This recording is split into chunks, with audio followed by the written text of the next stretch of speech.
It's getting ready to go live. No executive sessions. Awesome. Thank you.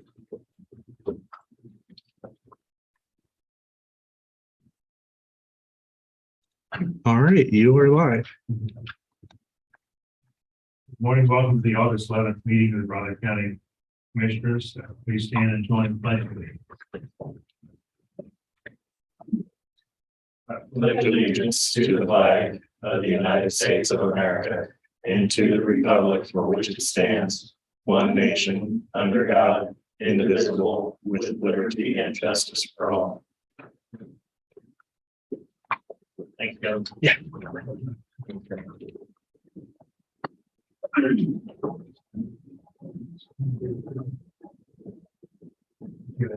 Now it's supposed to. Yeah.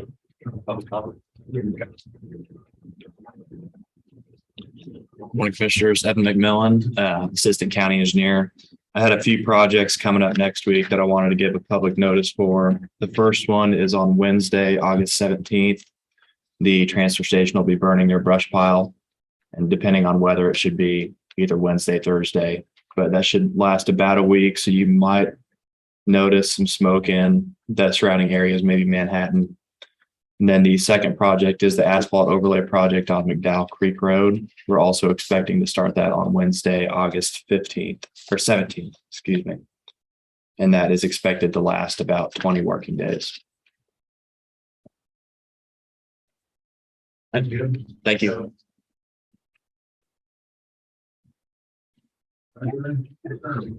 Morning. Well, I continue to go to daily physical therapy, both at the facility and at home. It's amazing how much it wears you out.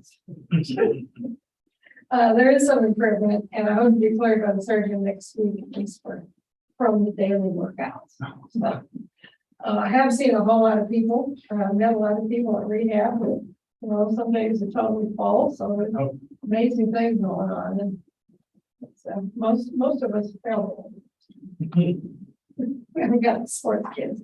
So anyway, continue to have a tile setter work at my house on the fireplace, and would have been done by now, but been real stop and go with extra tiles coming in broken. And it's just, it seems like every box that has come in has been 50% broken. So it's been a mess. Find that this morning. Check it. You're gonna see. Yeah. I hope you can see. Well, somebody does it. It's fairly fragile, but it's in packet fragile. So anyway, but I have been continuing to go through a lot of the paperwork I've had on my desk, and been setting appointments and scheduling meetings for the rest of the month. Things that I need to catch up on. Also I have been reviewing documents sent by Jennifer Hellman, and I've spoken to him about this on the meetings. Did follow up with Craig Cox on the paving issue up at High Plains Ranch. Hopefully that will come before us in the Jackson district. And finally getting it resolved. Been a lot of issues on it. So. Also, talked to several constituents that were a little concerned about some things, so I have to talk to them about that. So that's about all I have. Monday afternoon, I met with Janet Nichols, Director of the Military Relations in that area Chamber of Commerce, to discuss the AUSA conference in Washington, D.C. in mid-October, as well as a couple other related items and events going on here. Fort Riley related throughout the remainder of 22. Appreciate her taking the time. Her busy schedule to meet and chat on those items. And planning on going after all. And I think it's going to be a good thing having that county back involved in that particular conference moving forward. So we'll be working on getting accommodations and everything taken care of for that. Also on Monday afternoon, had a meeting with members of Wamego Telephone Company, Twin Valley Telephone, members of the Rural Economic Development Committee, as well as the Manhattan Area Chamber of Commerce to discuss broadband and availability of state and federal funds coming into Kansas for this purpose. It's moving quick. Round one's already through. Applications for round two are due Monday. So we're moving pretty fast. Vance is working on a draft letter.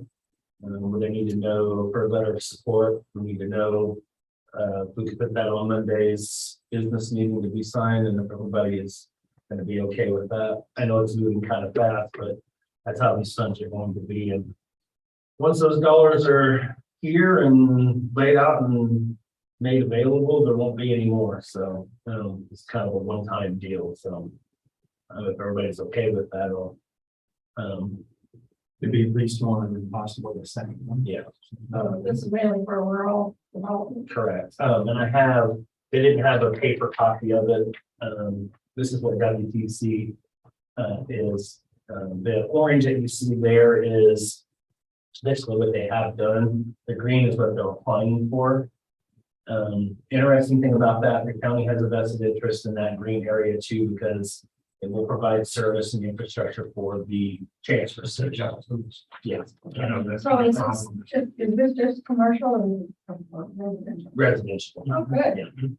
It's laying the actual fire to do Putting all in those things. Main front line. Yeah, yeah. That's what I'm saying. They're gonna try to get that extended from where they're at in Zingdale, basically all the way back out to the interstate and then over to the south. So I get down in the Gal Creek area, Ashland area, and then it'll extend all the way over to the transfer station, which we, obviously need some, we need some improvements there to be able to do other forms of payment. And, I don't know how that'll work out long term, but maybe we can even just set up a regular kiosk that's just, updated on there. So maybe it's not so labor intensive. I don't know. I mean, but those are things I'll have to discuss down the road, but at least we'll have the technology in place to be able to do it. So Is that one little green area on the west? Was that Pete's area or could you tell, or is that, how far is that? I think that was area where they just needed, I think that's just up north from there. Oh, it's north of Pete's. Mm-hmm. Okay. See that little green spot? Yeah, that spot Yeah. here. Now Twin Valley yesterday. Well, it's actually on, no, that's on Wildcat Creek. Oh, okay. Oh, yeah. I was just curious, we have, we're the only place in Pete, but we have tech for Yeah. election day. Twin Valley. Yeah. Twin Valley has got some plans to do that area too. I don't know if they're gonna apply for this round of phone. Wireless Mhm. there, that's that new tower there in Keats. And that's what they used to pick up CARES Act funds at the back end of 2024. But anyway, without going into any more depth, I appreciate that. We'll appreciate that. I'll let them know they can pick that up pretty quickly on Monday because they're gonna put that application in. So I will tell you that in talking to Jake Piernos, who's the director of Office of Rural Broadband at the Department of Commerce, they kind of created a new division, I guess, if you want to call it there, just to handle this. She did say those letters of support from local entities, whether they're public or private, were extremely important. So, and the chamber is going to put together something, and letter of support too. So hopefully we'll have some good news down the road about that. Moving on to yesterday. I just worked on Tuesday, nothing much to talk about there, but Wednesday afternoon, I did listen in on NACO's national membership call on how to use state local fiscal recovery funds for affordable workforce housing as well as housing preservation. Nothing new was really mentioned on how the funds can be used, but there was some interesting dialogue with different programs and things that are available to accomplish those items if counties wish and choose to do so. And then last night, just took some time to start going through the Unified Planning and Work Program update for 2022 as part of the NPO. We should be working on this pretty much through the fall to get passed and updated, but we do have the first draft of that update and we'll be starting that process here shortly. So, and that's all I've got. All right, well, Tuesday I was in gaming in focus. And Deanna Burson also attended. She went into more detail on some of the same stuff she discussed here Monday, more detail. Brandon had some more questions, explaining that stuff. I actually did a good job. Then And I also discussed, we had questions on the revenue rate, of course. Notices that took one needed to show him, I couldn't hold it up to, I tried to hold it up to the microphone, but it just didn't work. And then also discussed the new ambulance in Leonardville and the public safety building. Then after that, at the Flint Hills Veterans Coalition, and discussed some little, a few minor changes they're working on for the parade.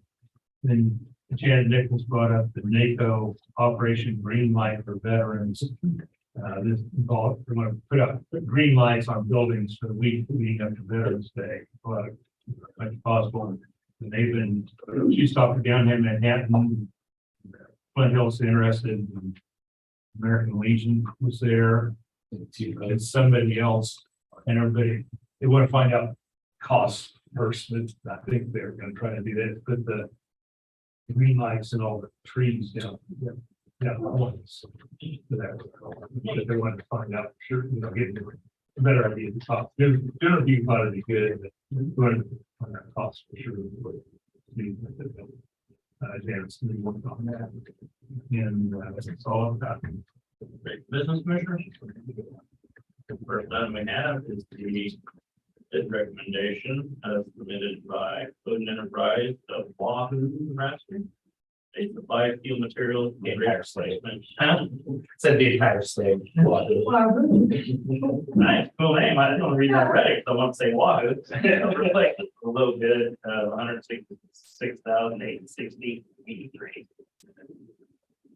Okay, I would make a motion to approve the staff recommendation for the bid submitted by Odin Enterprises, Inc. of Wahoo, Nebraska. It's kind of fun, isn't it? Yeah, it is.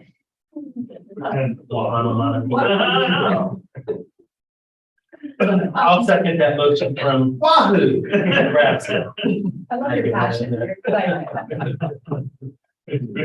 I've been seconded to approve the bid submitted by Open Enterprises of Wahoo, Nebraska. All in favor? Aye. Chair, please. You don't want to join anything? Everybody got to do it. Want that? I'm thinking. Where is Wahoo? It's in the southeast corner, so Oh, okay. kind of where all of our urban areas are. Okay, so it's kind of suburban. And yeah, it's a small town, so yeah, it's a small town. So. Yeah, I have a friend who lives in Washington. Here's a signature required. There's his initial. Oh, you just need to sign where the tab is. Oh, Yeah, sorry. okay. Rich, on that second one, I'm gonna ask the board to hold off on that. Okay. That's something, when you get to it, I'll just talk to them. And that'd be the one at 320 Shenango. Yeah, there's two of them actually. Yeah, there's two. Oh, so you can have both. I thought you meant just the second one. Second item, I'm sorry. No problem. Those documents, I want to explain why. No problem. So commissioners, I guess Mr. Holman would like to reschedule the second item. It's possible that I'll be bringing you something different on those, even later in today's meeting, because the board expressed some concerns about the fact that the access agreements had no end date. So I added a termination provision and changed the signature page, and I haven't heard back yet, but I just got it to them yesterday. So you may see this at a different meeting, or I may be coming back and telling you they're not going to do it. They're not going to sign it, but I wanted to at least address those concerns we had. So if you can table it to either later in this meeting, possibility to see it on Monday. Anxious to get going if we could reach terms on how it should read. Just wanted to say I would prefer you not consider it yet. But I'm here to act on later. Thank you. Okay, next item, Raleigh County Board of County Commissioners, we had a Raleigh County Position Action Form for a full-time paramedic in the EMS ambulance department at a grade paramedic, and this is for the approved restructure on 6/27/22 by the board.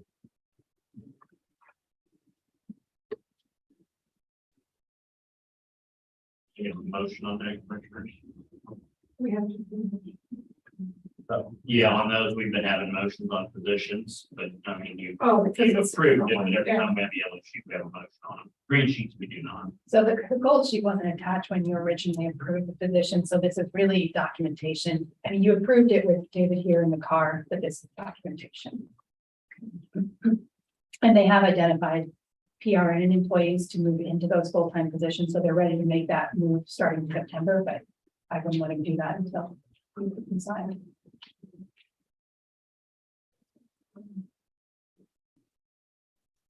I would make a motion to approve the Raleigh County Position Action Form for full-time paramedic as approved through the restructure on 6/27/20. Been moved and seconded to approve that advertising for the EMS paramedic, full-time paramedic position, all in favor? Aye. Next, commissioners, any topics for the joint city county meeting? So that's going to be here, not out of the city, right? Yeah, that's. I have now it's down in the city. Any topics? Maybe. Nothing's coming to mind as of now. That's next week, we have something next week. Yeah, and something, yeah, just let me know.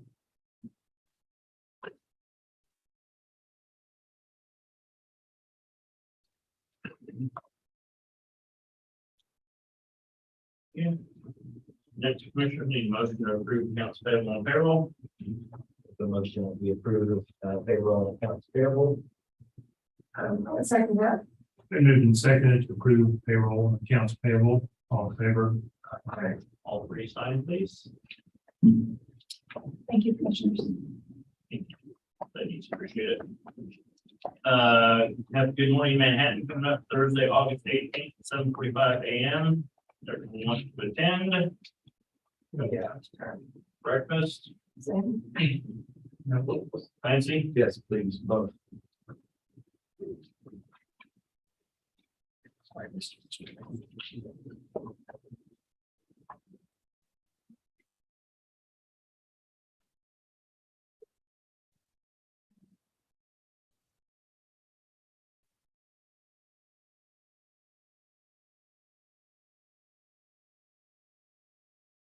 Are they doing that month, you What? Good morning, Manhattan. Always has been. It's every other month.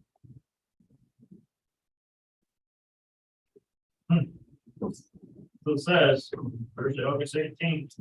They get the right day. They have to know the wrong day for you. That's the correct date on your calendar. Virtual still. Yeah. Let's slipping away from Well, no, that's usually every other month. Very other month. Yeah, it's usually. January, March. Yeah, with big announcement. Well, That could be. Also, we've got a little more detailed agenda on the Northeast Kansas County officials meeting that is coming in September 23rd. It's Friday. Many times in the past, all the commissioners go to this. Many times, some elected officials and department heads do as well. We send out an email asking because many of the associations have breakout groups. They get together. Like the clerks always do, and they always meet with the Secretary of State's office, comes down and talks.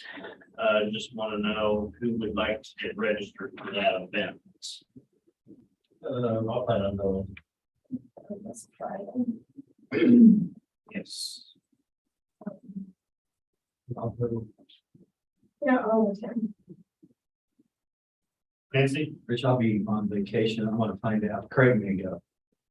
He may want to. I'll get back to you today. Okay, and as your commissioners know, I am out then as well, so I will not be going. I always do go, but I will not. I'll be on a mountain, playing a mountain thing, so. Well, who's driving the subway? Craig. It sounds like. I'll, here in the mountains, I may be driving through the mountains. If I see, I'll worry. Okay. To continue with what you're doing. Yeah. Hey, there's the problem, who's driving the You subway? survived, that would be.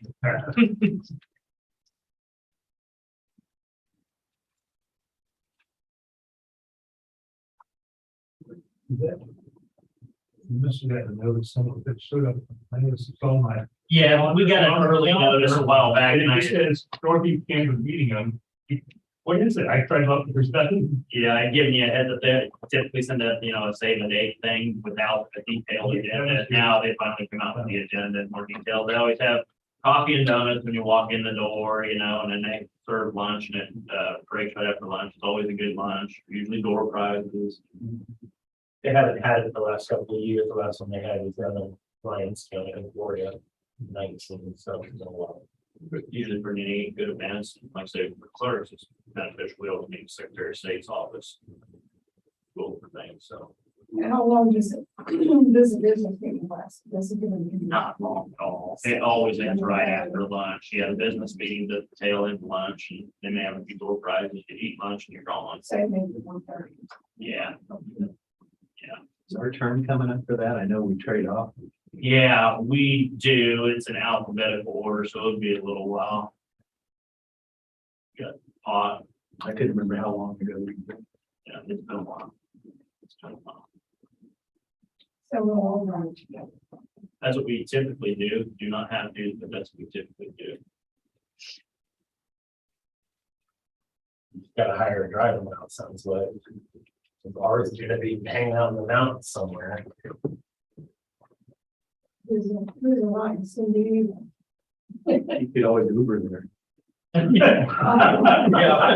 Yeah, right. I want to see the look on Daryl's face when you turn that. Any changes to the minutes, commissioners? I don't have anything. If not, I'll take a motion. Go ahead and make a motion that we approve the minutes from the Raleigh County Commission meeting dated August 8th. I would second that. Moved and seconded to approve the minutes of the August state meeting. All in favor? Okay. Tentative agenda for the commissioners. Good. Any items for next week's press conference? Okay, thank you, Mr. President. 9 o'clock. Morning, John. How you doing? Good morning. It's fine. Good. Thank you. Appreciate it.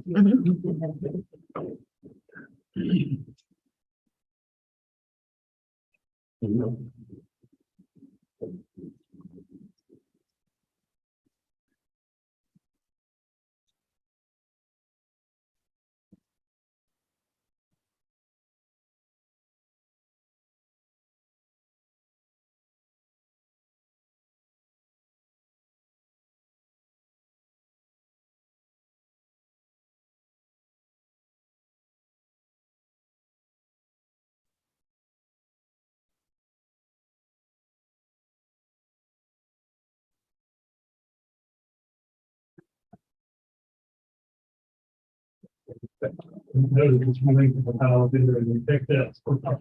Yeah. Take all this. Yeah. those are good. Match. And they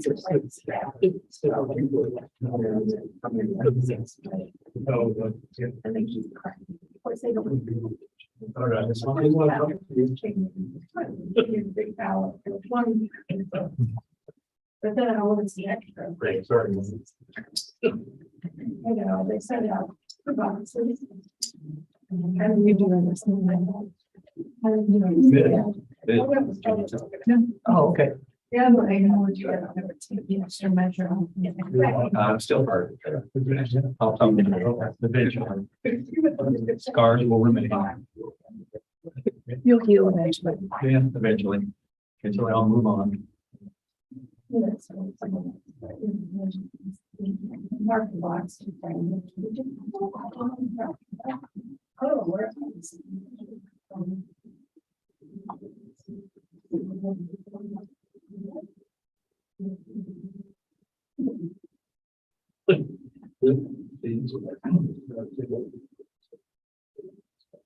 Well, I got early. This actually goes for me, it's just trying to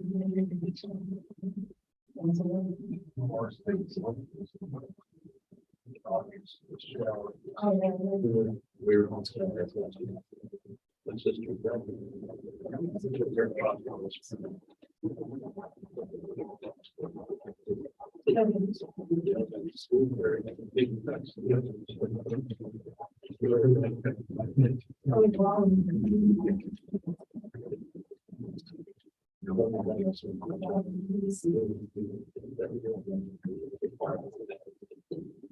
That's what That's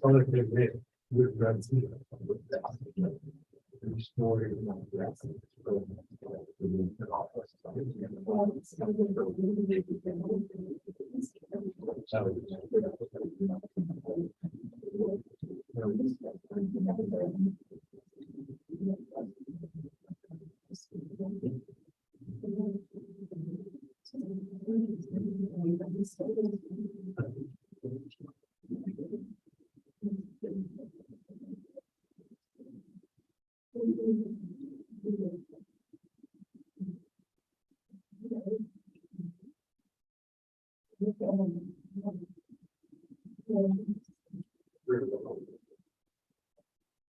other thing.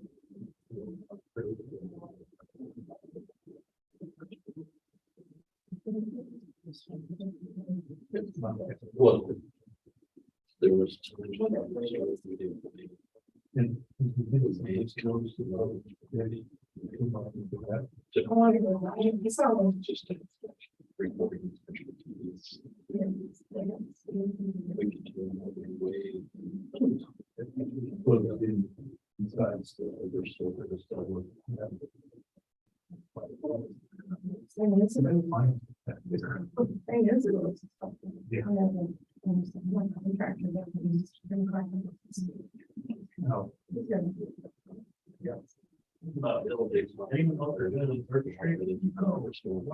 I didn't know that was even coming down. Well, they got it down quick. But I can't. That was the U-Haul used car sale, that white block building. the gas for less or whatever it used to be. Gas for less years ago. Yeah, going, I wasn't, but Dairy Queen putting the tires. What was the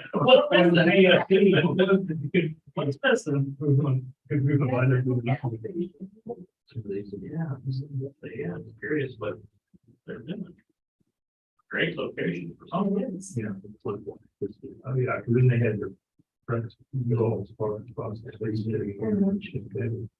Was a lawnmower repair shop on one side too. Oh, yeah. It's been a barber shop in the past. Really? Yeah, I remember that. Barber shop and lawnmower repair, make sure you go in the right one. One replaced some of the barber shops before the lawnmower repair. Some of them. Yeah, I know. Yeah, it worked on me.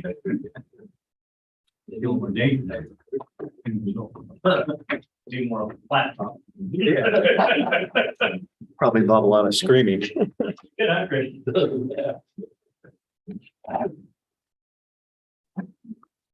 into the building for this and see what it is. Yeah, I'm curious. Herman will probably just say, sorry, it's a secret. I'm gonna tell you.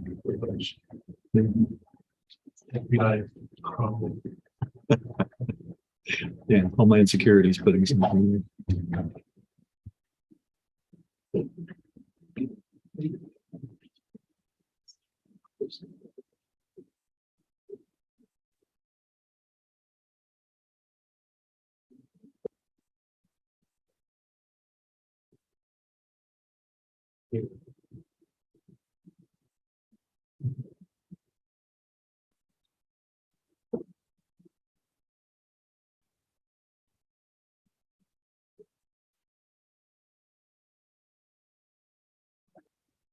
Good morning, Commissioners.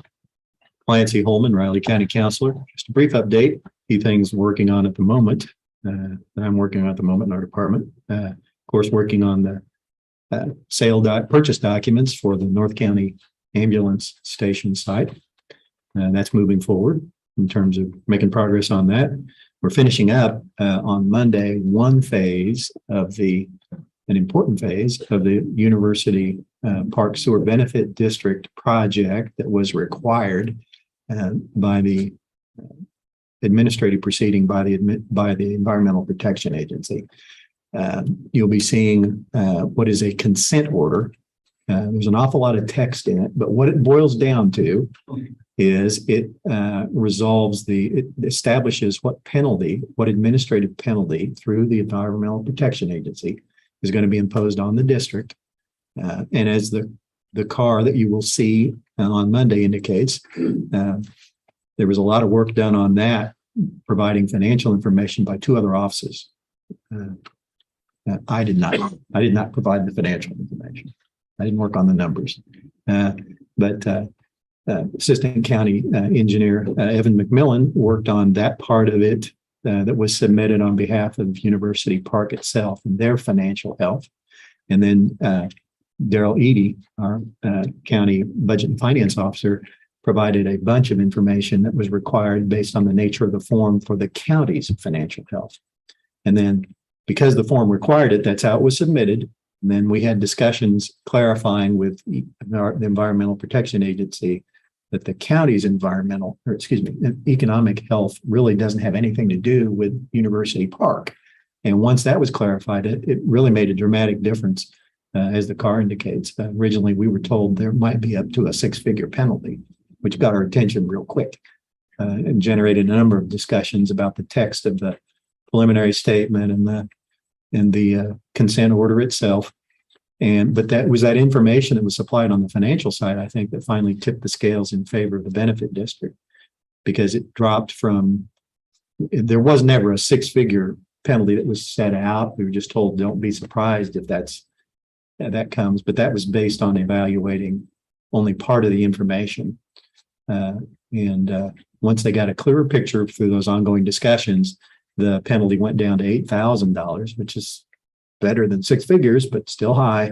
And then finally, last week, they continued to review it. To their credit, they did not stop. It would have been very easy, I would say, on the bureaucratic end of things, for them simply to stop and go with that.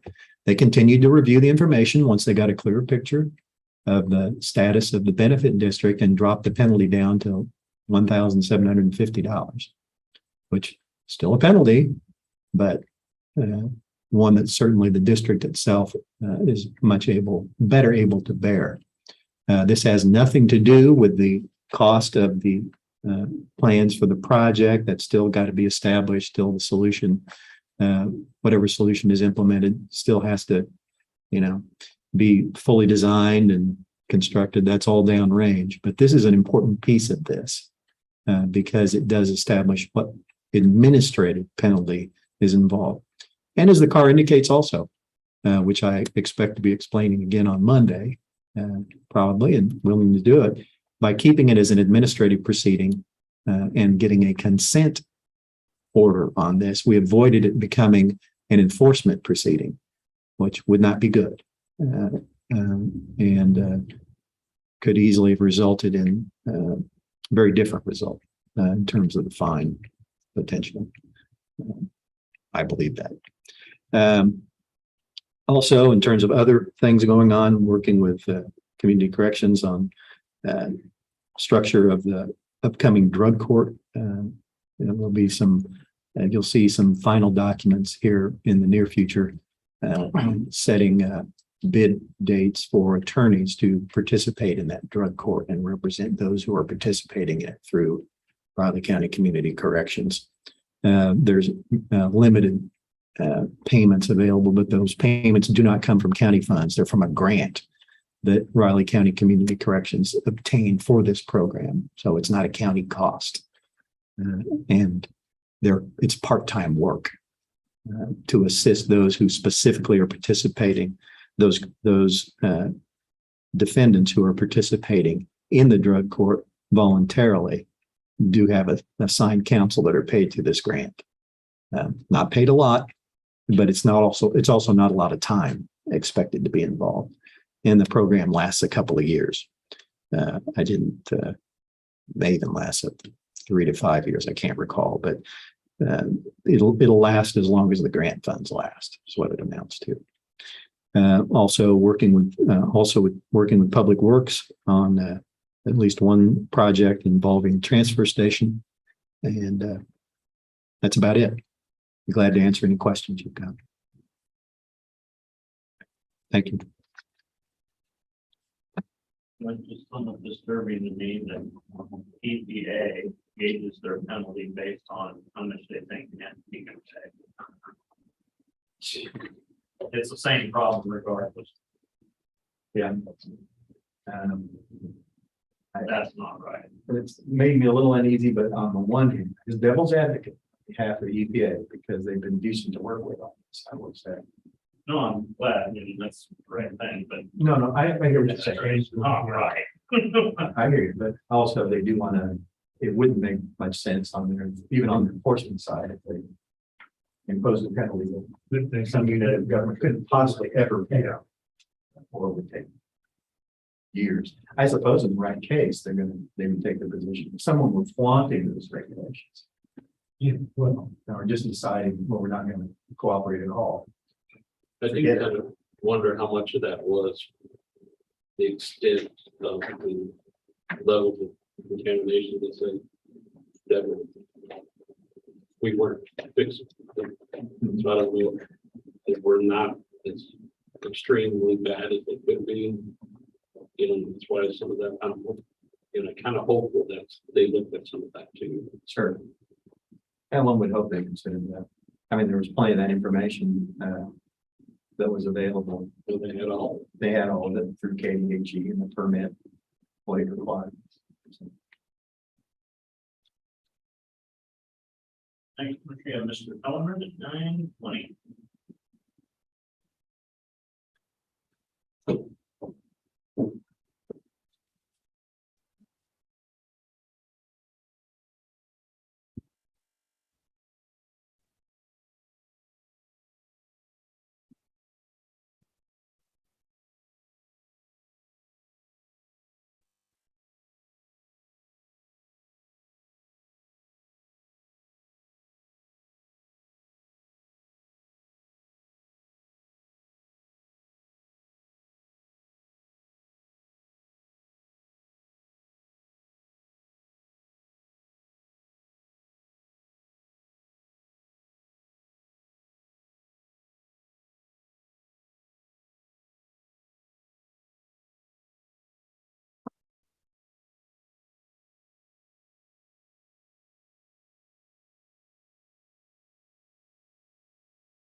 Okay.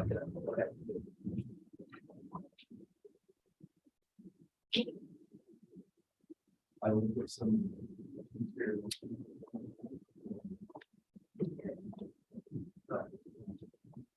Maybe one style.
Yes, sir.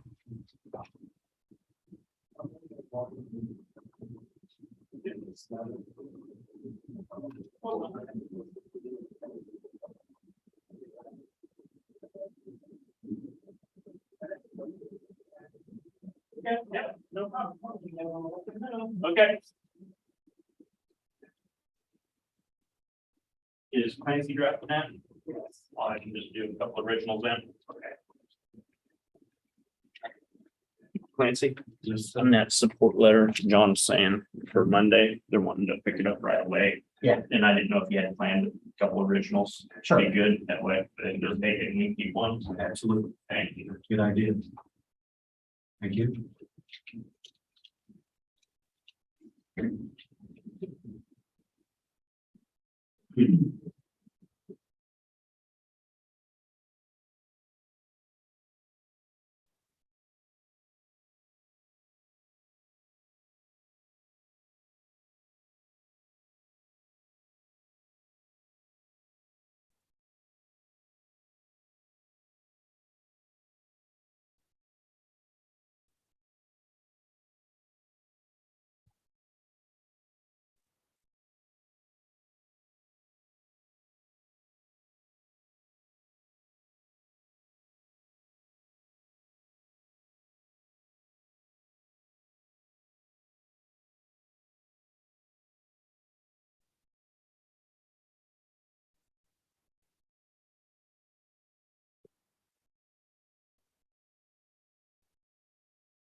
I don't know about that thing. I just don't know.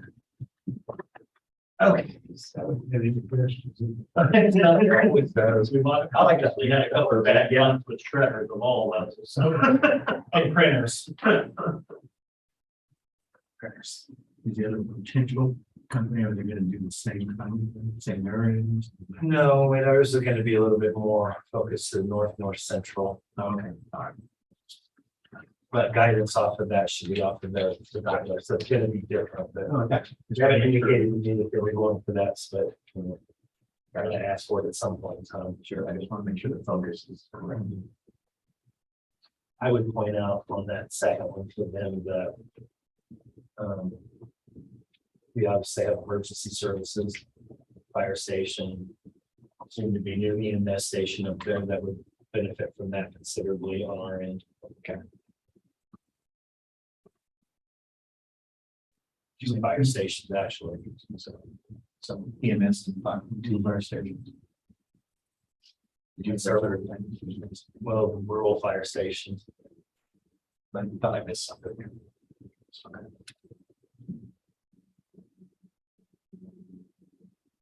Rich mentioned several rural polling stations. Oh, yeah, we have one place with all throughout the county. I put as much in there and how that's a benefit to Raleigh County specifically as possible. Sure. Providing those services to our rural constituents.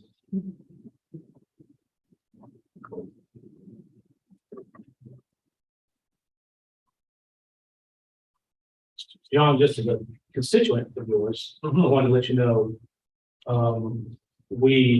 me and a small group, we were recently awarded a Kansas Healthy Food Initiative or something, that study they're about to do about rural grocery stores. Yeah. And they picked Ogden. Good. So we're gonna get to go through their little program of, this is how you plan and this is how you do all the feasibility and stuff like that. So, Okay. We'll keep you posted. yeah, everybody wants that young shops to turn back into a grocery store. Yeah, Basically. it would make sense. But hopefully we can get that community infrastructure grant to the DOD there too. Help to make some improvements on Main Street there, to make that more feasible as well. Yeah, So we're about to start it with the Stantec, the same ones who did the Plaza West here in Manhattan. okay, yeah. We worked with them, one of our properties in JC up there by the river. They're a good group to work with. Yeah, they are. You work with Rick Bender? I didn't know if he was usually the reading stuff.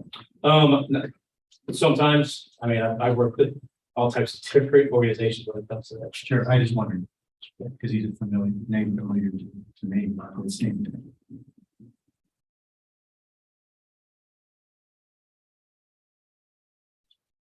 You're gonna have to explain what whether side means discussion. Well, apparently that day I had a lot of difficulty writing memo. Read that last night, I was like, was it trying to be It's an engineering term. Victorian or what's going on there? I'm gonna stick to engineering and not English language. When it comes to writing.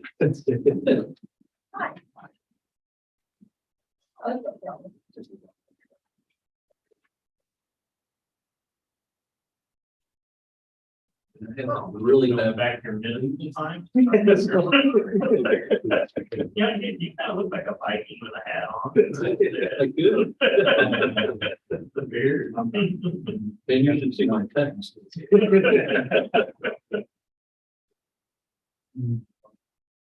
You were saying some stuff. Well, yeah, oh, hurry up. Immediately. You're texting, you know, I'm just not as quick at that and just, you know, what the kids, it's like, ow. Was that in the autocorrect really is. I hate autocorrect. It really got my daughter one time when she sent me one. Amazing, like, you know, my mother and father still, even when they send a text, it's like properly formatted sentences on the, like, you know, what would have taken us 20 seconds to write? They took 10 minutes to proofread before they would send that. Yeah. I mean, they would I say- read the other day, the son, dad were texting, the dad says, it says, what does IDK mean? And the son replied back, I don't know. It says, nobody does. Backward. A few of those like that. I contact them, it's better to do sin. I might take on the, I don't like that fat finger, I got to do it on the back end to try this, no. They're pretty cool. Nobody does.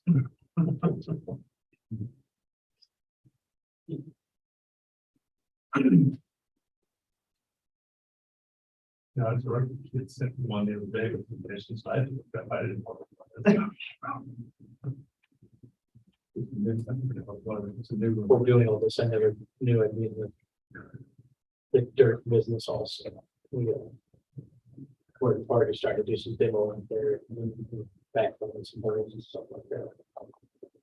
When you find some dirt, and there's a huge pile of dirt behind the old Walters Morgan on that site, you know, up on Walters and Kirkwood, but Evergy's already closed on that. So, well, Evergy, hey, like, nope, we're using that dirt. Oh, I didn't realize there was a whole economy for dirt.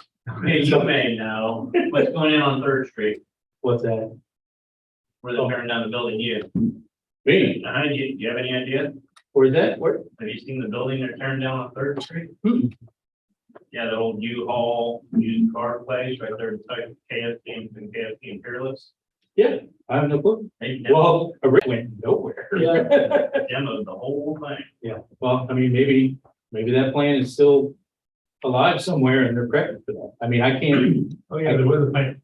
There's a plan for Mark There Lane. and- I was gonna hook up with the roundabout No, over it's here. still on a private owner. Yeah. I just can't. I mean, with that plan of Marlette, you know, just keep on going across Tuttle Creek, you know, just basically put back on the shelf. As I understand it. Which one to put back on? There was a plan for Marlette to go across Tuttle Creek. McCall, excuse me. Oh, man. For McCall to go across Tuttle Creek and keep going. The bridge. Marlette would be challenging to have. Marlette would be very complicated. No, there was a plan for McCall to go across. Right. And then Right. that went nowhere, quit. But Trying to get I that. can't see anybody building a new building right there, but out there, you know, on the horizon, plan for a road to go straight through, so. Maybe they think the bridge is gonna reach that. Now they're where they're putting the bridge. The bridge is gonna go over. It's getting bigger and bigger. Over air, so whatever. They kind of big, yeah. Well, it's getting- She's finishing up. the PhD. Right. Oh,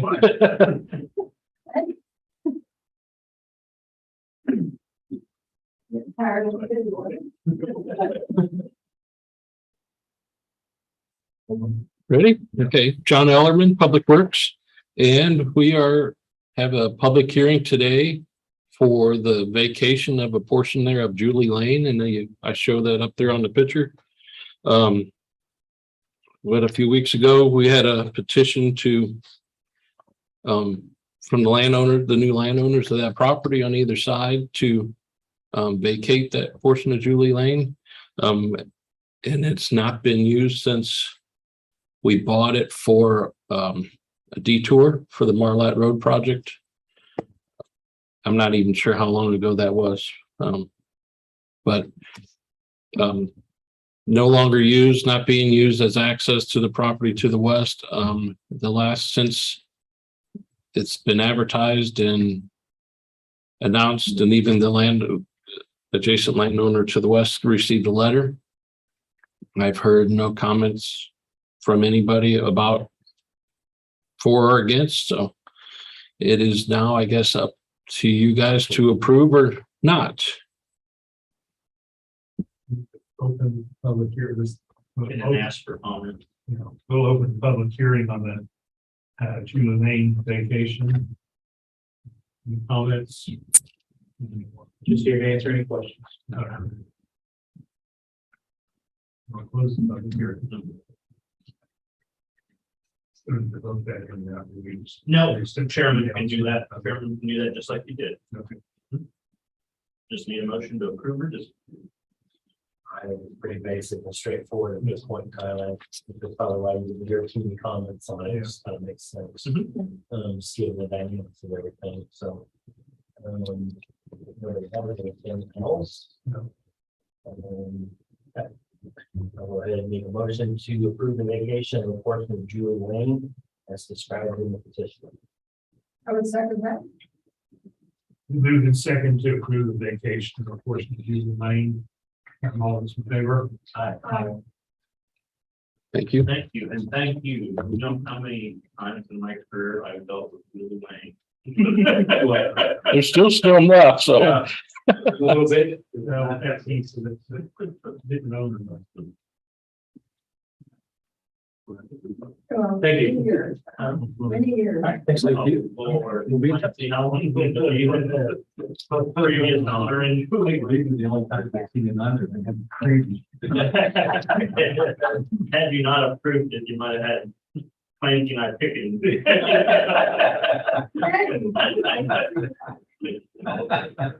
didn't want to say anything to change it before. Oh, my goodness. Yeah. We didn't get all the information in if you didn't say that. You were on the report here. Of course, that was the agenda, not this agenda, but when we get, it says. Spelling It's probably also station to make people who like to know about my grandma.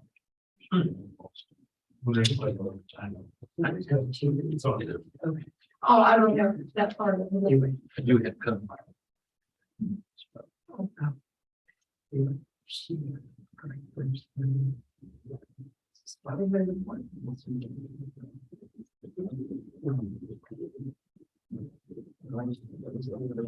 kind of somehow maybe rare.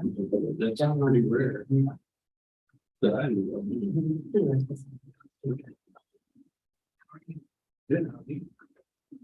Morning, Shiloh. Good morning. How's everybody today? Good, how are you? Good, how are you doing? I'm great. Right, cooler weather in the morning. Definitely. Definitely. What was it, Tuesday morning? I actually had to turn the heat on and be across the window and get it. Fog. That's Kansas. There you go. Nice, it's looking good. Weekend sun. The festival up in Linville, middle of the morning. Yeah. It'll be a good time to get it done. Oh, I told Russell that, I was going to, not step on any toes unless the commissioner serves the area.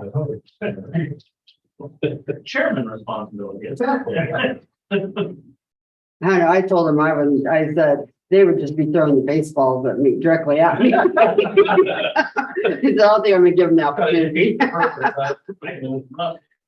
He's looking for funding for 2 fire stations, the 2 rural ones. I said he could get enough money if he would just charge a buck and put David Adams up there. Yeah. Yeah. David Adams refuses to go anywhere near that. We almost had a motion in the department head committee to have David do it. Well, we can make an official one here and make it official. Pass a resolution. Right. Other duties as assigned. He may get stuff thrown at him just wandering around the festival. So I one think the of next those one for him may be behind the duct tape screen. Now, we've given him a little brief for that topic.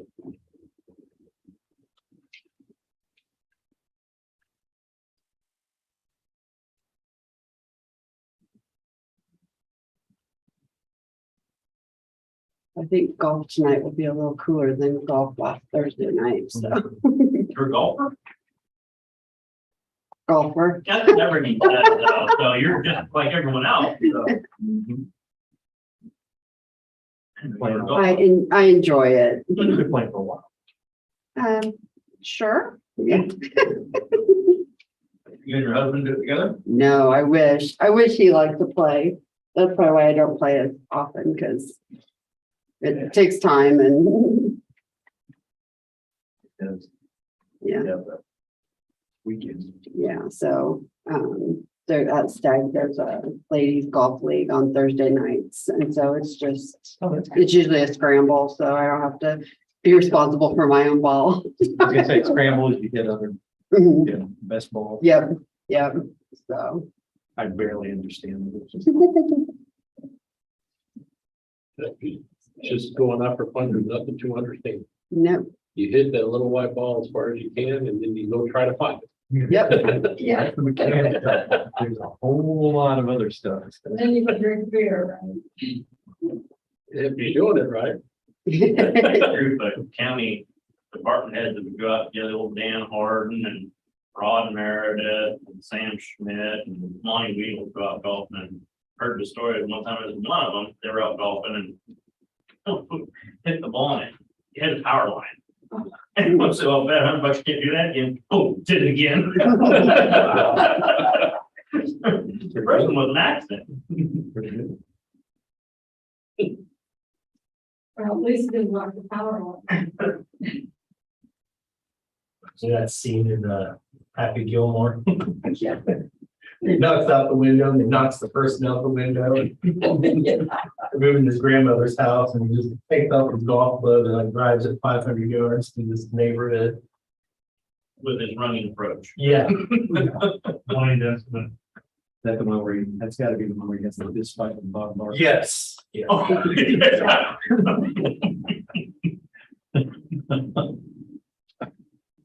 What's the name? Happy Gilmore.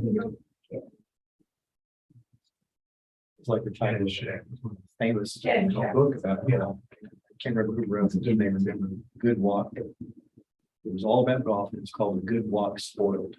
Oh, But, and I think it was a famous pro golf. One of the early.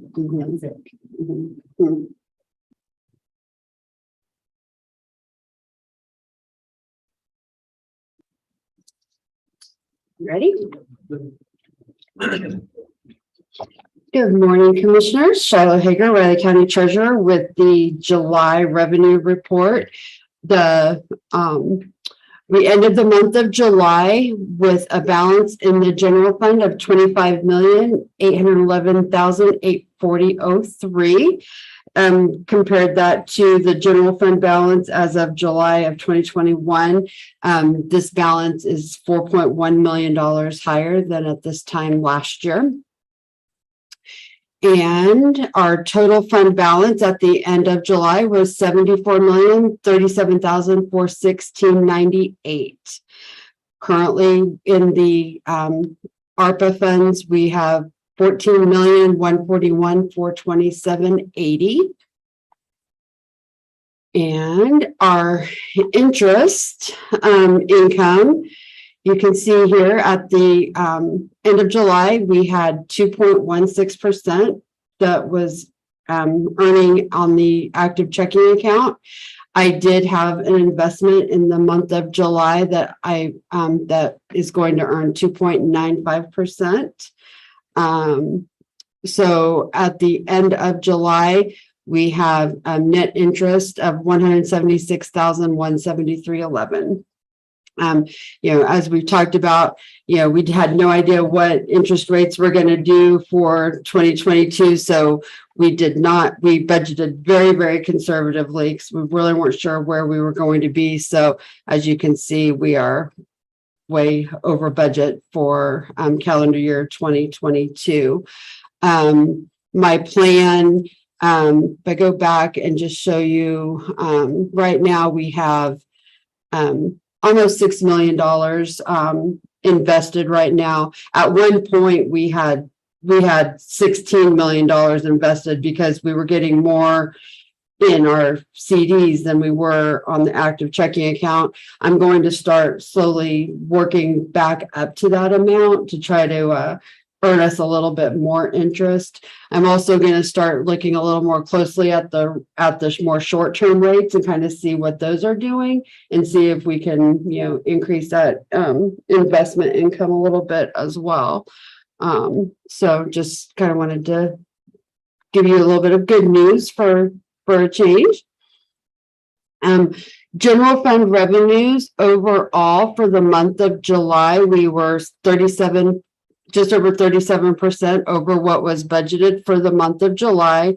And year to date, we're sitting at 6.22% over what was budgeted in the general fund for revenues.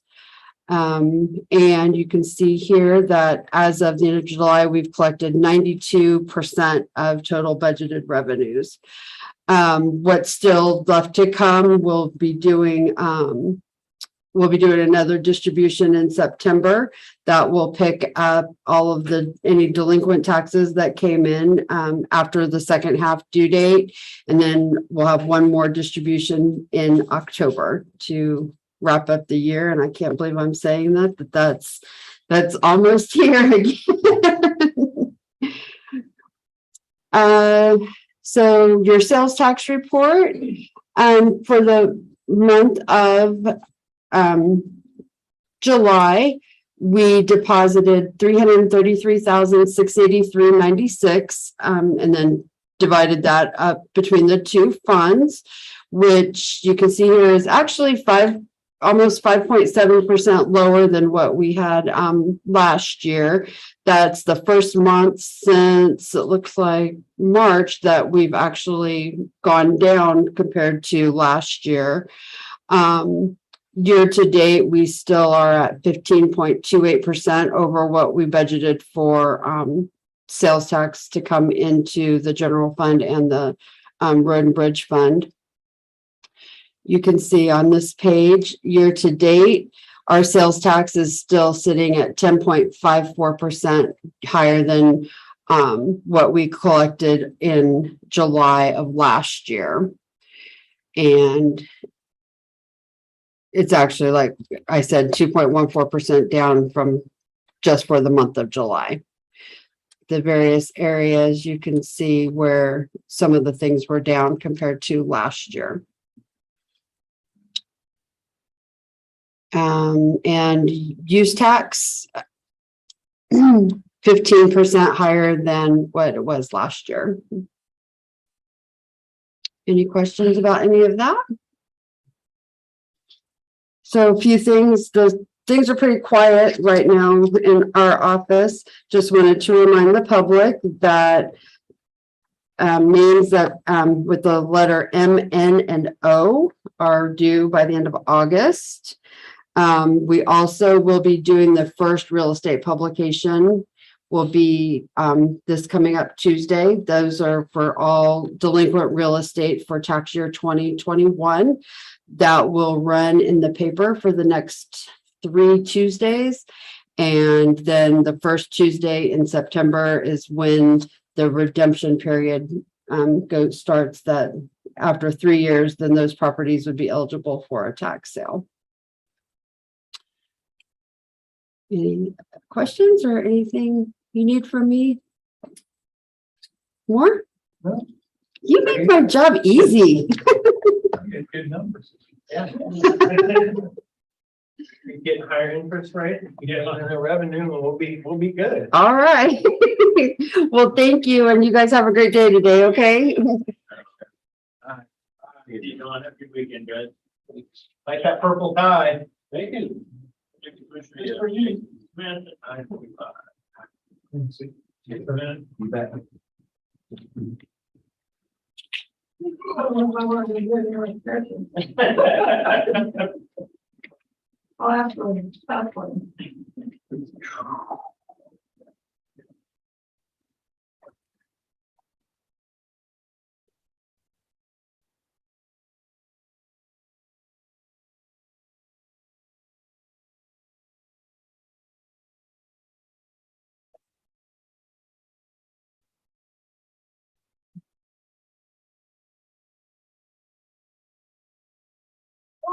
Sir.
Hey, how you doing? Hi, how are you? Pretty good. How are you doing? How you doing? How are you? Feeling better from your procedures? A little better, but. Here, I had a carpal tunnel repair myself, and they describe it. They're like, "Oh, we're just going to do a little thing and do a little step and nothing." And you wake up and your hand's like the size of a baseball now. Commissioner, how are you? Good. So I had that a bit myself this summer.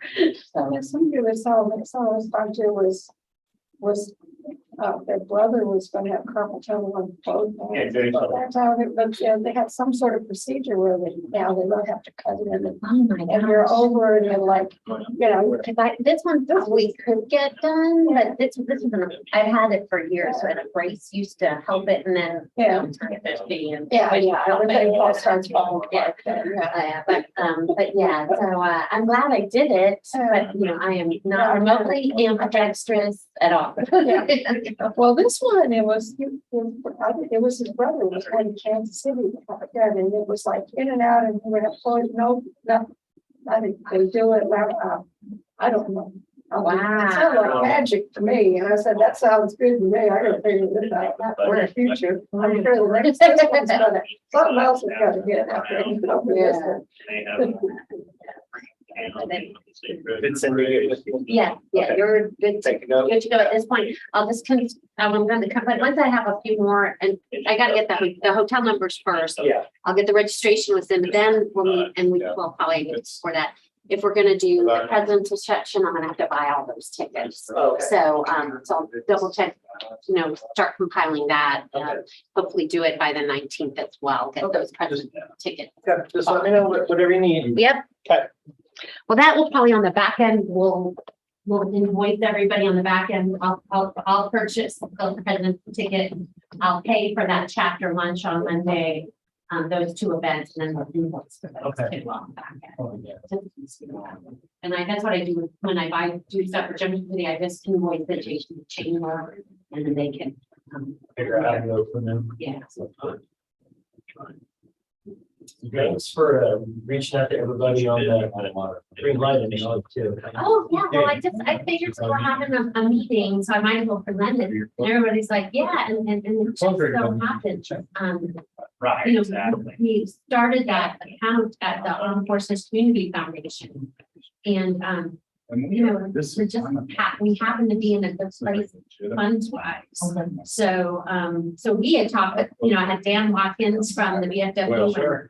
Jerry Rosine from the Legion, and they're like, let us know how much, and we could split it 3 ways, which would be even better. Yeah. And then Vernon Turner is our vice president, and he works for Randy O'Boyle over at ITE. Randy's a really big supporter, and she was like, well, maybe we'll pitch it. So I'm like, so kind of just like when really. I figured it kind of popped up on the radar quick, and it takes a while to plan, and Dean was talking about, and I kind of figured that out. Well, if the biggest hurdle is finding the monetary resources, and if it just so happens for now, the idea is not for us to sit on this big pile of money. The idea is for us to spend it. Yeah. So. I like it. Market share is only that if need be to. So I don't know. I have to take the right out. So yeah, so once I hear back from Gina, we can turn it over to, I think we have to still vote on it, like, since we didn't have a monetary number, we can really say, yes, we definitely will, but it was overwhelming. Okay. Good deal. Okay.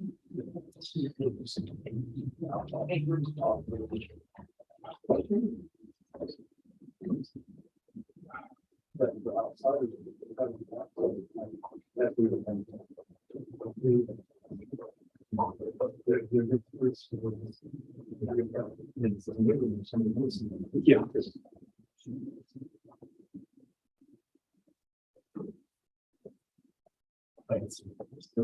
Aaron from the Twin Valley just available. Okay. Plan on having that one for Monday too. Okay. Great. Let's get them both out.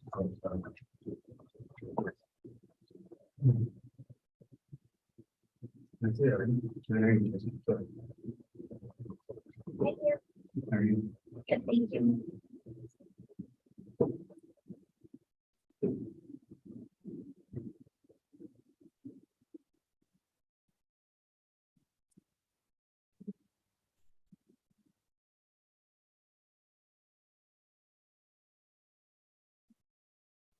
You ready?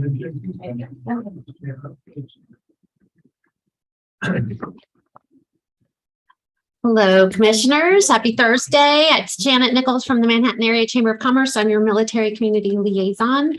A couple things going on. First of all, I want to thank Commissioner Ford for agreeing to attend this year's AUSA annual meeting, and thank you to the county for joining the Association of the United States Army. We're knee deep in the planning. Commissioner Ford and I spoke a little bit about that before, so it should be a great trip. It's October 9th through 12th of this year. And so we are in the planning stages of that, and I'll have some more to talk about exactly what's going on as soon as we confirm a few more things. Right now, 2nd Brigade Combat Team out of 1st Infantry Division is at the National Training Center in California. This is our 2nd time this year, so we'll see what happens with that in case the Army decides to send them anywhere. Also with the big Army, recruiting is really, really a big priority. Big Army's not making their goals. So Fort Riley and the First Infantry Division, they're doing their part. And I know I've heard Brigadier General Neve Nell promoting recruiting. At the last MRC lunch, I was asked to have a recruiter stand up and talk. It looks like, and as part of those recruiting efforts for the upcoming Veterans Day Parade, which we are knee deep in planning that for the fall, we look like we're probably going to get a lot of support out of the 1ID and Fort Riley for recruiting. So we'll see if that comes through, but a lot of exciting, at least it's exciting on our side to have a really amazing parade. So likewise, I've been working a lot with our talent strategies coordinator, Amber Wilhelm, to help keep transitioning soldiers and actually arriving soldiers, spouses and family members employed here in the area in Manhattan and Riley County. So just yesterday we went to their monthly networking social that had been on hold for a really long time. They're right now really getting into the swing of having that monthly. We were promoted Manhattan and the area through our Made for Manhattan resource and the Chamber's employment page. So we did that yesterday. We've been working a lot with their military liaison, Master Sergeant Bradley Spade. He came to our business showcase last night. He's been to a couple of them. We are standing up the Advise Mentor program to help with transitioning soldiers find maybe a mentor or a colleague who works in Manhattan and kind of introduce them to people in a field they're interested in. We're resurrecting the Kansas Employment Education Program tour with Cheryl Grice from K-State, with MATC, and with that transition assistance program on Fort Riley. It's a tour. We show them the educational opportunities, take them to some of the larger employers in the area. So that's coming on November 17th. We've gone to the PCS Newcomer Social. That happens on Wednesdays nights at the hotel on Fort Riley. We are also going to participate in the Patriot Day Career Fair in Junction City on 13 September. So, we've been doing a lot, and I see that going forward in the future. I think we're going to really be hitting Fort Riley a lick. I can't tell you how many times I've been approached about how do we keep transitioning soldiers here. So that's probably going to be a very big focus going forward. The next Manhattan MRC lunch is September 7th. We had Bill Turner, the director of the Kansas Commission on Veterans Affairs last month. We had a really great turnout of over 100. And we have Congressman Tracy Mann as our speaker September 7th at the Hilton Garden Inn. Right now, there isn't much else going on. The headquarters and Division Artillery are still deployed. They'll be out there through 23. Probably here in the beginning of 23.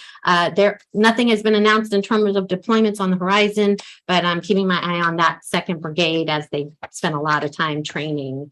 And I guess, keep your eye out. Little Apple Brigade planning is going on. Trying to think what else. Oh, Fort Riley Day at K-State is September 17th against Tulane. They changed it up a little bit with all of that construction there. There's not going to be a pregame tailgate as there has been in the past. We are giving all the soldiers a voucher for food and drink to go in with their ticket that they get. And so that is going on as well. If I don't have any questions, I'll hand it off to Jason. Oh, that's right. September 25th is Apple Day. We've been promoting apple pie sales. Hasfer is looking for donations of apple crates. So if you're interested in purchasing a crate of apples for them to make their pies, I'm your connection. I'm also your connection for pies in Manhattan. So thank you for the reminder. Anyway. And then Tuesday, there's Meet Your Army Day. Yeah, that's a recruiting event. And I'll pop into that. I think I'm going to be late, but I'll pop in and see what they're doing. But that's open to the public. So, okay. All right. Get out my official notes here. Couple things real quick, following up a little bit on Janet's presentation. I think you're all aware the conflict in Europe has impacted Fort Riley substantially over the last several months.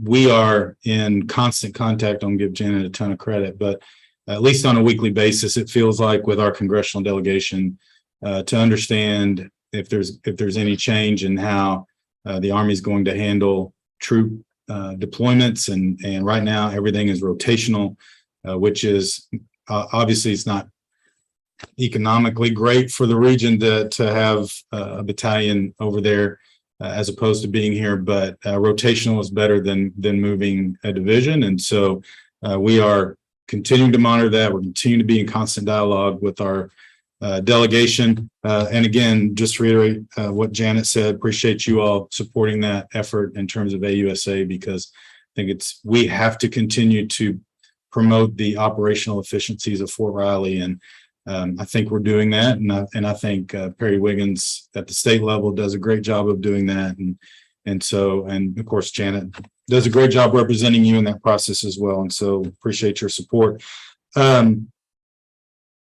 So real quick, just a couple of things that are going on to be aware of.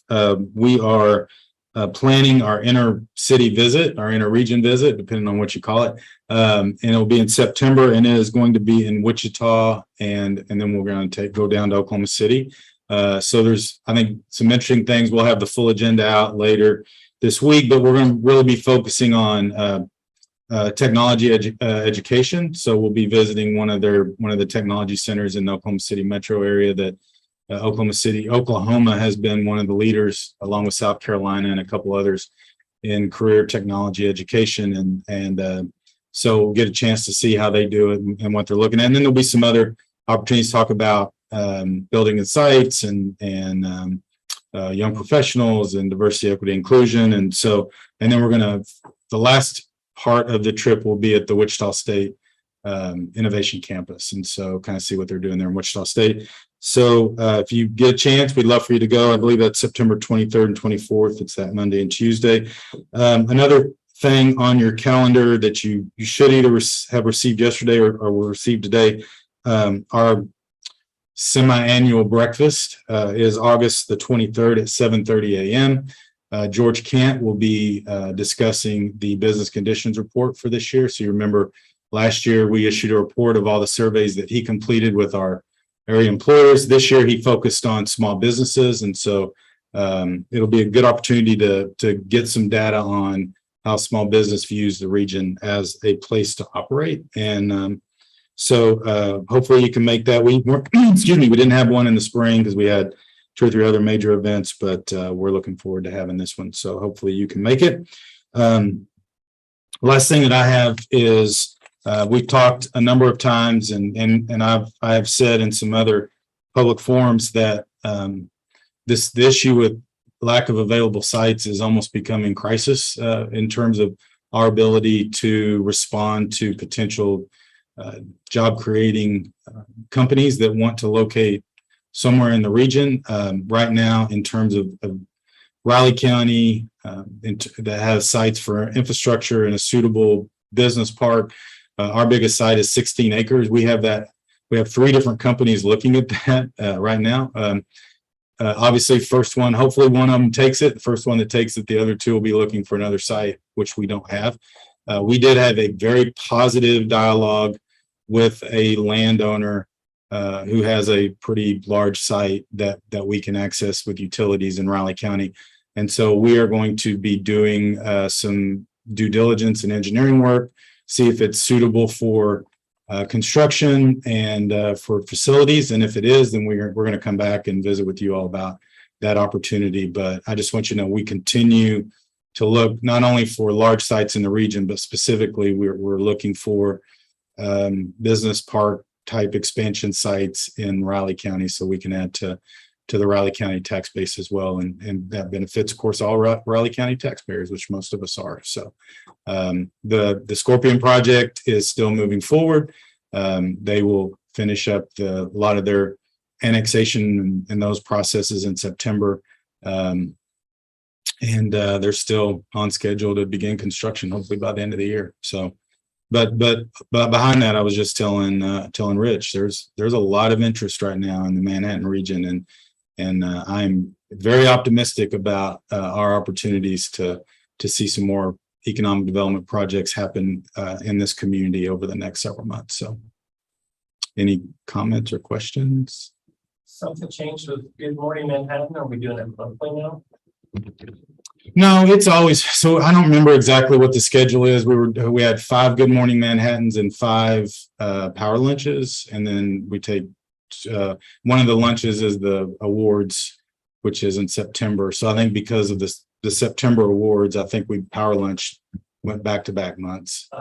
Now, starting next year, we are 95% sure that we're going to go back to in-person on Good Morning Manhattan. So now the good part of having that virtual is we open up the amount of speakers that we can have in, because you can obviously be in Topeka, or we've had Senator Moran present at Good Morning Manhattan. He could do that from DC, but we lose the connectivity, and so we're going to move that back to, again, 95% certain we're going to move that back to in person next year. So, but I think it was just a timing issue because of the awards luncheon being in September that you end up having Good Morning Manhattan back-to-back months. Any other? And that is a good awards. The awards luncheon is September 13th. So we had 32 nominees for that. We have 6 awards, and we'll be announcing the finalists for that in the next couple of weeks. And so it's always fun to get to recognize businesses that have done really good things in the community over the last several years. So I have a question. yes, ma'am. Any report on the child care task force? Yeah. So unfortunately, as you might expect, we submitted a grant application to Spark. We got really good reports on how that was received. And then we were told, and again, this is hearsay, I've not heard anything official, that that the Spark Commission that had the funding kind of locked up and decided, or have not moved forward with any other projects at this point because of the election. We are continuing to have dialogue with our elected officials and make sure they're aware that the project, we still need funding to get that started. If that doesn't come through, then we'll go to Plan B and see if we can come up with some additional funding. The strategy that came out of that was basically starting to treat childcare and work with their providers like we would an entrepreneur, because that's really what they are. And the problem is you get a childcare provider who either opens up a center but more specifically in the home, that has no support mechanisms. And so our goal was to create kind of an incubator model where there would be resources available, including even some things you could do on a particular site, to providers and give them a lot of support in the early stages of their business, so that they can continue to have a viable business going forward. And that included even some substitute providers, where if you got sick and you don't have to shut down your center. So if we can't get funding from Spark Commission, then we'll maybe look at some other sources to get that started. So On these new businesses that are coming in, are you encouraging them to develop their own child care centers in their businesses? Well, most of the ones that we're talking to right now, and I don't know what Scorpion's going to do. They've talked about several different things, but most of the ones we're working at now are smaller, and I don't know that it necessarily would be a viable operation right away to do that. But we have started seeing in RFPs. In fact, we got one last week from the state on a company that was looking at Kansas, that they wanted enough ground on their site to do an on-site childcare center. So we're seeing businesses that have larger employee counts start to include that as part of their site plans. Good. Yeah. Thank you for the question. Any other questions? Well, again, we appreciate you all and your support, and obviously coming over once a month, but that we don't have to come over just once a month. If you need something, give us a call, and we are submitting support letters on behalf of WTC and Twin Valley as a follow-up to the meeting that you all had on Monday on the internet. And so thank you for including us in that. So, all right. Thank you. Thank you. Have a good weekend. You too. Commissioners, time, Kevin. How you doing, Kevin? Fine. Well, it's great to be able to spend some time with you today talking about the area council on aging. Things are we're progressing. The senior meals in Leonardville, Riley, Randolph, and Ogden are doing well. And I would certainly invite any one of you, if you had time, to come up and share some time with the people who come there every week. Leonardville meets every week on Tuesday, starting at 12 o'clock. The Randolph people meet every Monday around 11:30. And then the Riley group meets the second and fourth Tuesday of the month at the Riley City Hall. And the Ogden group meets at their facility, the community building there in Ogden. Ogden has been kind of not been too active in the last couple of years, but they have now sort of got a rebirth of energy. So they're doing more along the lines, so things are working well with that. The home care hospice people, Good Shepherd, are keeping plenty busy, and they provide a very valuable resource for our community and for the county. I believe they're one of the few nonprofit entities providing home care, hospice care, and so they do a very vital job with that. The Flint Hills Volunteer Center people are planning quite an activity for September 11th. They actually came out to the Riley Senior Center yesterday, and they're going to put out in the park, Manhattan City Park, flag for everyone that died or was killed in the 9/11. So that means there's over 3,000 flags that are going to have to be put out, and they have little name tags that are going to be put on every flag illustrating that person. So yesterday, the Riley group did 150 flags, and it seemed like it took an awful long time to do that, but you put the little name tag on and they put glue over it so that little name tag won't come off. And it is interesting as you put those name tags on just to see that so many of those people were not very old. A lot of 30, 40-year-old people that names are on that list for them at that particular time. So certainly keeping a lot of activity. They do a good job with that 9/11 celebration. The center, the Riley County Senior Center, is still providing meals for the Meals on Wheels. And I think they're up to around close to 200 meals that they pass out every day, and such. So that takes a lot of work. And the last time I was here, we mentioned the fact that we had to raise the price, the salary for the cook. And certainly the assistant cook resigned because she didn't think she was getting enough pay. So far, the last I heard, they had not even had one applicant for an assistant cook at the center there at all. And then, of course, Liz Nelson is a new director of the senior center. And she's doing a lot to try to incorporate technology into a lot of the programs, where there'll be a lot of programs that will be able to be done through Zoom or from different locations like that, and kind of increase the ability for people to participate in the activities. I think we're still a little bit shy of coming out because of COVID, and this way it allows more people to have interaction and stuff at that point. I know I had a great conversation with Liz just a couple of days ago about, it really doesn't, well, it affects you a little bit because of the new proposal of the new development they're going to put over here, that they are saying they will put the Riley County Senior Center in.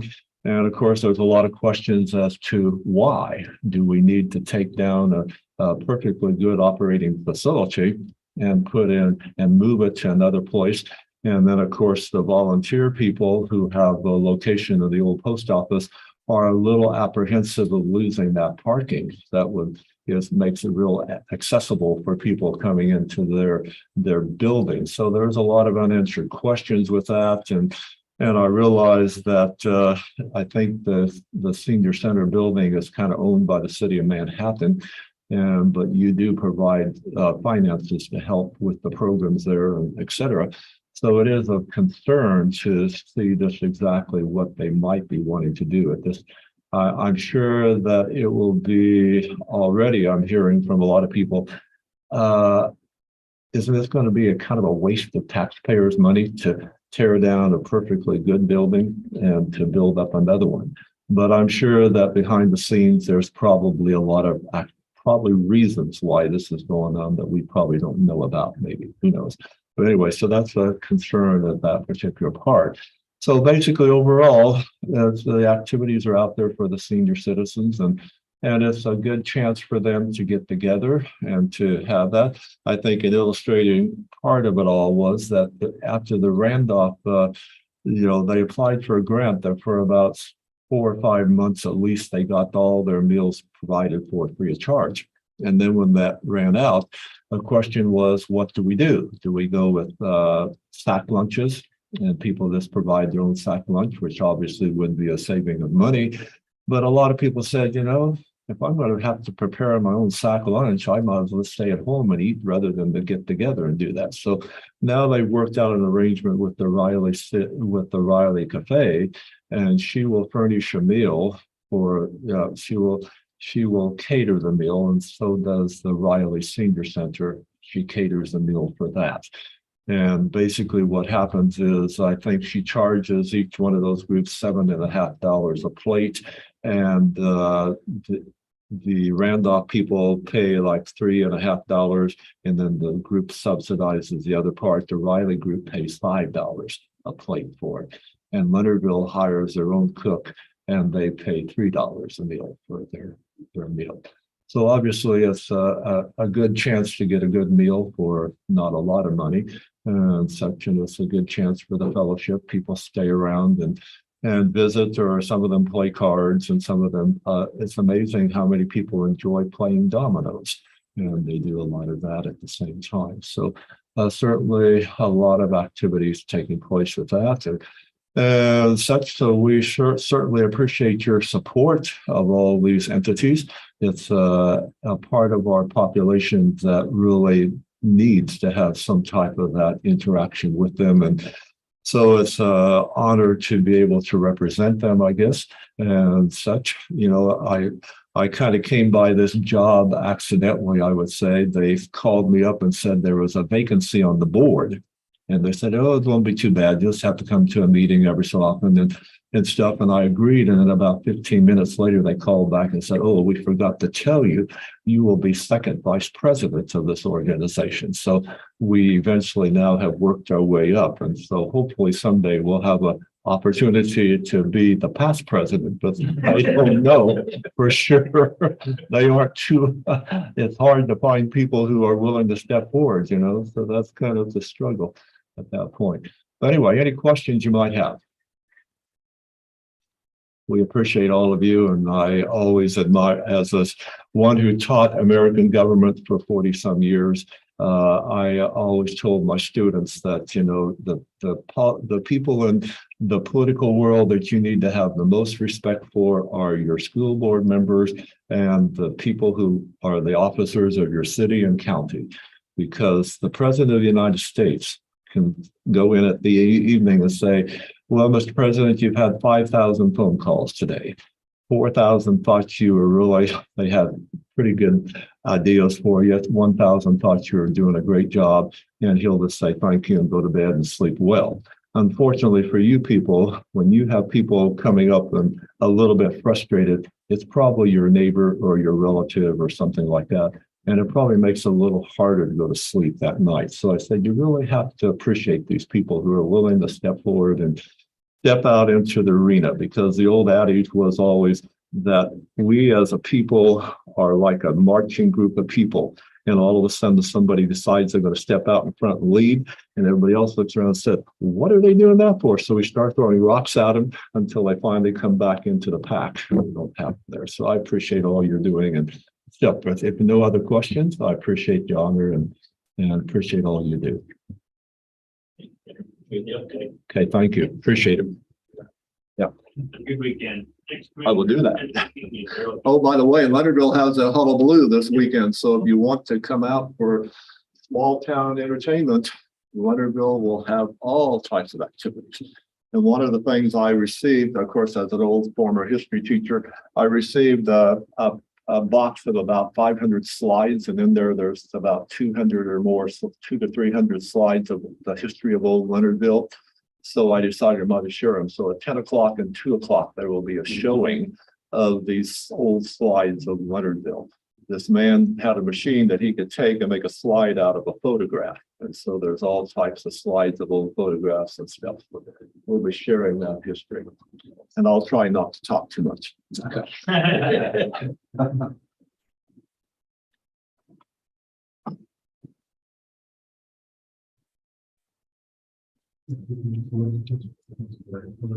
yeah. Good presentation on the big dam solutions. Yeah. So Creek Dam, Yeah, that's an interesting story. and it is.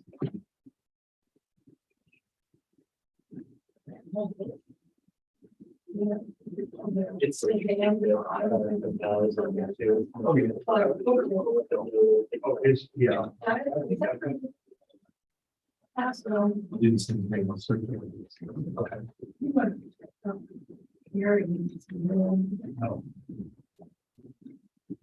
For that,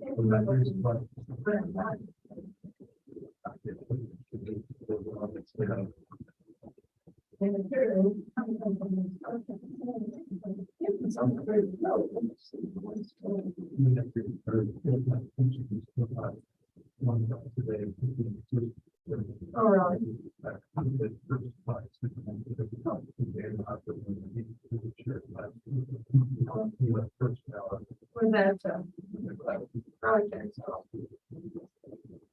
That's important. Yes, you know, like they had. Yeah.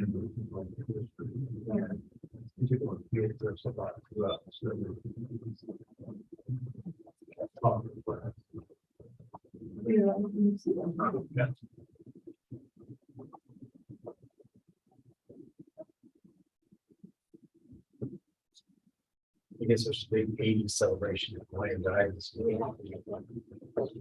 A big 80s celebration. Oh, really? Dress, get ready for the 1980s. What was the 80s?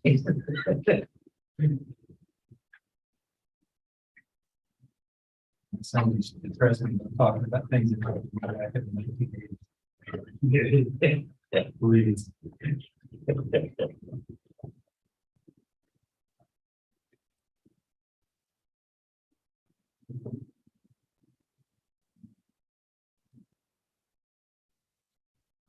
It's 8 times, so cell phones don't ever have.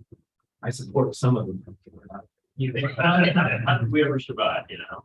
Actually, the 80s came out in the internet came out. Yeah. I think it was 82, 84. Yeah, It was somewhere in there. It wasn't. Had my first computer class as a junior in high school in 1983. Wish ever. My undergraduate, we had something course we had because we used the computer department. Some statistical analysis, we had to do the punch cards. No. Oh, Never done that. I remember the old keyboard key punch. And the sorters, and I think the first computer I used was an IBM 60. It was the big one, was a room size thing. That's in case they had one of the basement cardboards. Computer was like say the size of this room, you couldn't operate it, you know, they only had certain people who had. The punch could go the hallway line for those keyboards that punch. And it probably didn't have the power that this thing has. Oh, I'm sure. No, it took me a day to write the program to do a multiply, add, subtract, divide. Yeah. And it took 3 days to process it. It was probably considered very fast. Exactly. And we have to press that run away from the dinosaurs, huh? Yeah.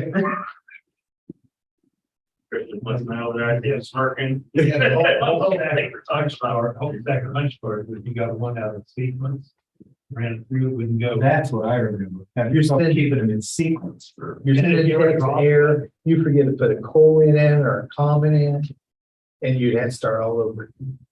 But I'd go back to that if they give her the cell phones. You know? It's part of it. I go back to the old rotary Get rid of some phones at that time. Frank phone's okay with me. Daryl, You ready? started. All right.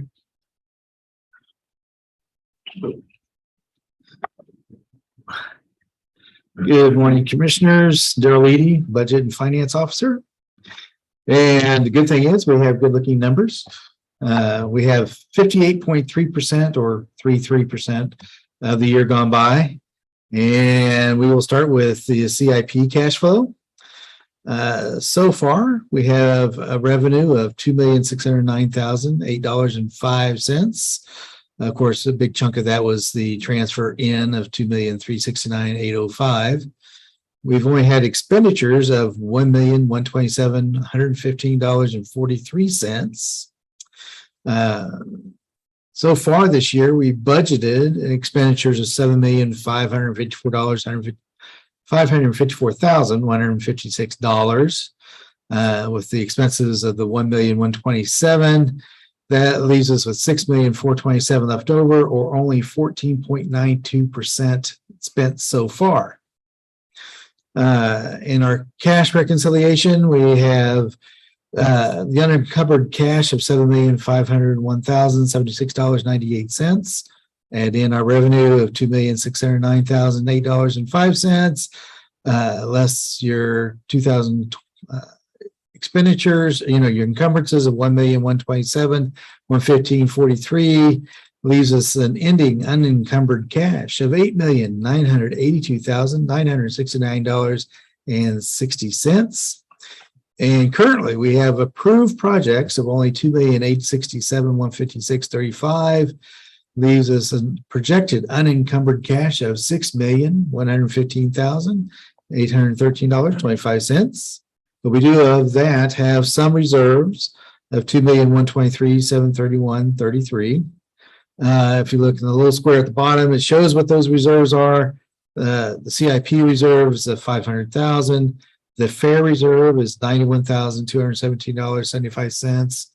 I think there's about $4,000 of that they want to spend for some electrical. Radio interest reserve, $106,919.19. And then the federal FF&E reserve, $686,704.39. We also have the hardware refresh of $738.890. Total reserves equals that $2,123,731.33. What year is that hardware refresh? That'd be coming up in 24 and 25, isn't it? Year number 8. That's in there. Isn't that long already? Yeah, I think that was 2017. You're getting pretty close. It's coming up fast. That is that. Yeah. We'll find out and actually mark that. Might even put a little note on there so we don't forget it in the future too. Yeah. Yeah. That'd be good. Good idea. Especially if it's coming up close. That way we know when to utilize it. 425. Yeah. See, one time it seemed like an awful long way in the future.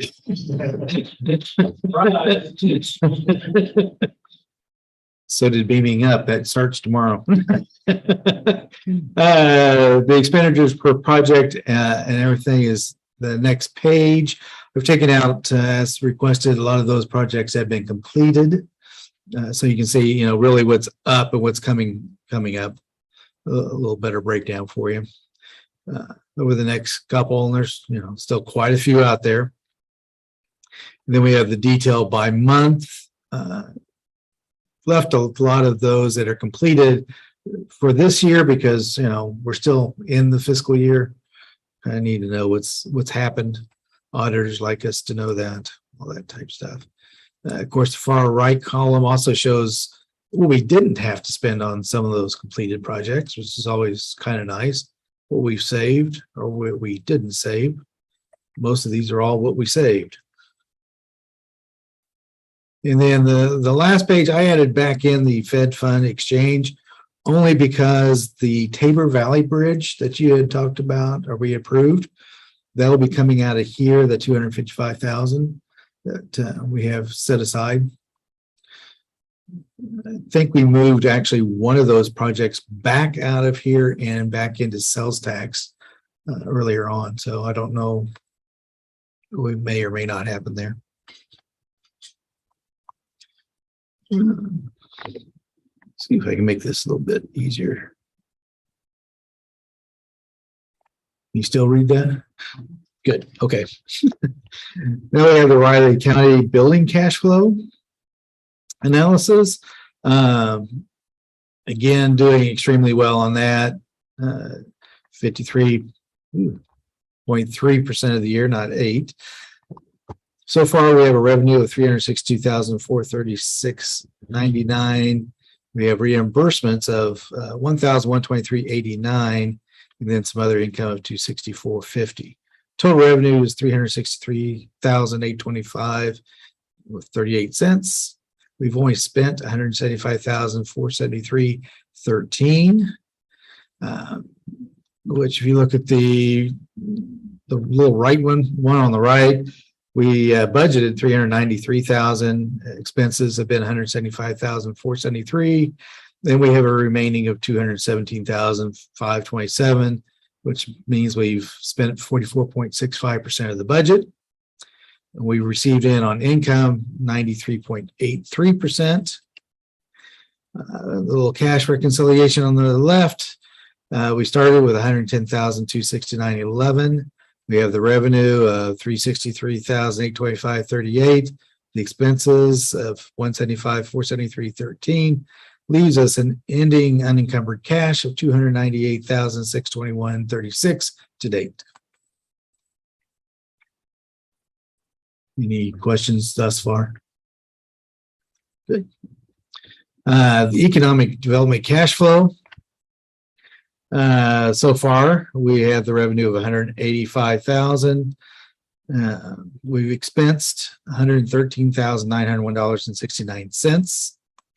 We budgeted $309,048. Again, expense $113,902, which means we've spent 36.86% of that budget so far. If you look at the cash reconciliation, the beginning cash balance is $110,042. We have the 2022 revenue of that $185,500. Expenditures and encumbrances $113,901. Ending unencumbered cash $181,640, less the estimated project balance of $132,850. Will leave us with a balance of $48,790.41. It's always nice to have a balance left over. The next page shows what we have already paid and what's left to pay for the year. If you look in there again, it shows that we added that Flint Hills leadership program underwriting of $1,000. And I believe we're carrying that forward. So another good project. A couple of them we did not approve this year is in there as well. Now to the half-cent sales tax. Sales tax revenue so far, $1,251,429.89. We have a reimbursement of $11,370.65. KDOT gave us $8,359.51. For a total revenue of $1,271,160.05. So far out of here this year, we've spent only $43,567.06. Which, if you go down into that budget authority summary, projected $7,028,195. We've only spent $43,567, or 0.262%. Pretty small percentage so far. But I think there's some other big projects that are in the works right now. If you look at the cash reconciliation, we have beginning unencumbered cash, $4,197,993.50. Our revenue of $1,271,160.05. Our expenses of $43,567.06. And leaves us with the ending unencumbered cash balance of $5,425,586.49. We do have the estimated projects, 350,000 in there of, I think, some extra asphalt and stuff, just in case we needed it. So we will have a leftover balance of 5,075,586.49. I believe, if I remember right, there was a bridge project that had been discussed. It's pretty high dollar that may come back as well at some point because of that.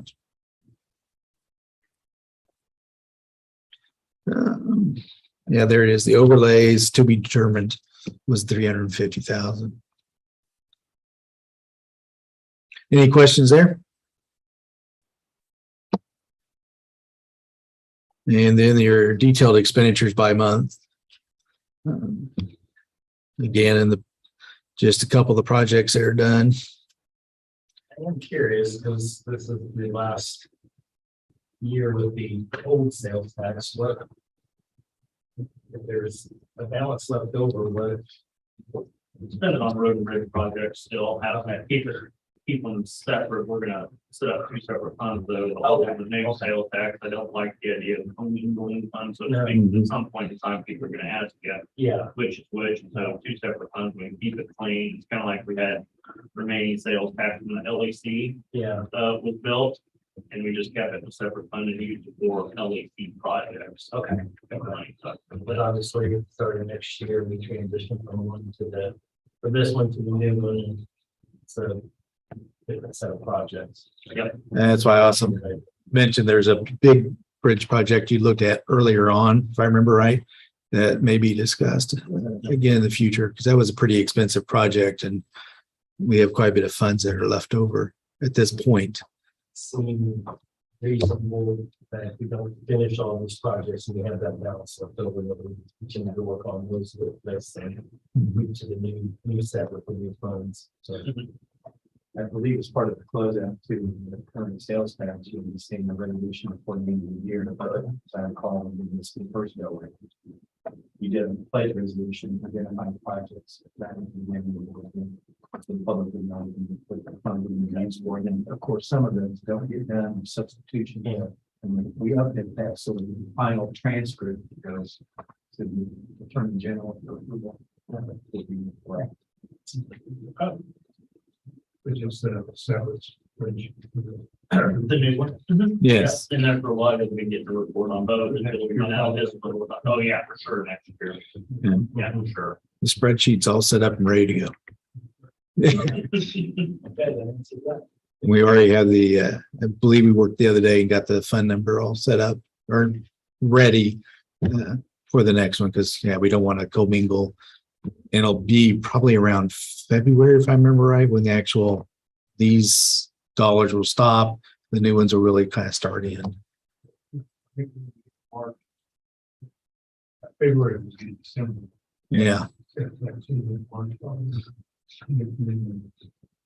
But I figure probably December, January timeframe, I'll be showing you both of them just so you get an idea of the projects that are kind of set up for both. And let me see, that was it. So is there any other questions or desires of the board? Okay. Thank you very much. Yeah.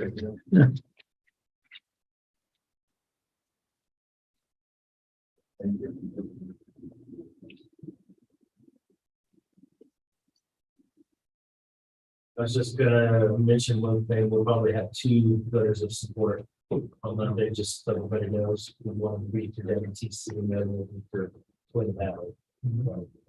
Structure the same, different information going out the times, because as I mentioned earlier, this is the kind of fast. That's all I have. Most of the adjourned meeting August 11th, 2022, without any question. Been moving second for the meeting, all in favor? Aye. Good weekend.